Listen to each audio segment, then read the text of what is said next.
సంస్కృతం అండ్ సంస్కృతి హ్మ్. మన దగ్గర ఆ కల్చర్ అనే వర్డ్ హ్మ్. సంస్కృతి అని యూజ్ చేస్తాం కదా. హ్మ్. అంటే ఒక లాంగ్వేజ్ ఆధారంగా ఒక కల్చర్ ఏర్పడింది అని అంటారా మీరు? లాంగ్వేజ్ ఆధారంగా కల్చర్ ఏర్పడింది అంటారా అన్నారు. కల్చర్ ఆధారంగా లాంగ్వేజ్ ఏర్పడి ఉండొచ్చు కదా! ఇది కోడి ముందా, గుడ్డు ముందా కైండ్ ఆఫ్ క్వెషన్. ఈ సంస్కృతం, సంస్కృతి, సంస్కారం, సంకృ అన్న ఒక ధాతు శబ్దం. వీటన్నిటిని రకరకాల పాళ్లలో కలిపితే ఈ 3 పదాలు వస్తాయి. ఓకే. ఇప్పుడు ఒక శబ్దానికి మనం ఒక ఉపసర్గ అంటే దాని ముందొక కొమ్ము, ప్రత్యయం అంటే దాని వెనకాల ఒక తోక.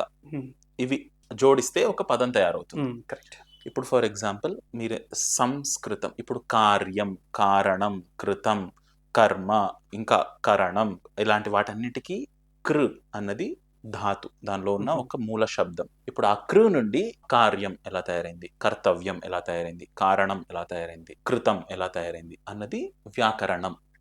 ఇప్పుడు సంస్కృతం అన్న పదాన్ని తీసుకుంటే సం దాని ఉపసర్గ, ముందున్న ఒక కొమ్ము, కృతం తర్వాత ఉన్న తోక. సంస్కృతి, సంకృతి, సంస్కారం, సంకార, కారం, కారం అంటే తెలుగు కారం కాదు, కారం. ఇవి ఈ కృ అన్నదానికి ఏంటి అర్థం అంటే చేయబడినది, చేసేది, కార్యం, కారణం, కర్త కదా, చేయడం. ఇదేంటి కరహ, చెయ్యి అంటే సంస్కృతంలో పేరే కరహ, చేసేది, కాబట్టి చెయ్యి.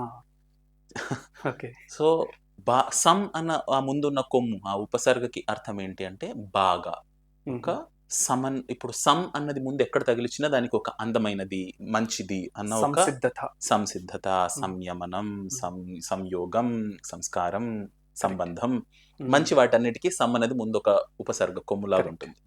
బాగా, మంచిగా చేయబడ్డది, మంచిగా చేసేది, మంచిగా మనం ఉన్నది, ఉన్న విధానం. సంస్కృతి, సంస్కారం, సంస్కృతం, వీటన్నిటికీ ఏది ముందు, ఏది సంస్కారం ఫస్ట్ వస్తుందా, సంస్కృతి ఫస్ట్ వస్తుందా అంటే మనుషులకు సంస్కారం ఉంటే సంస్కృతి తయారవుతుంది. Exactly correct.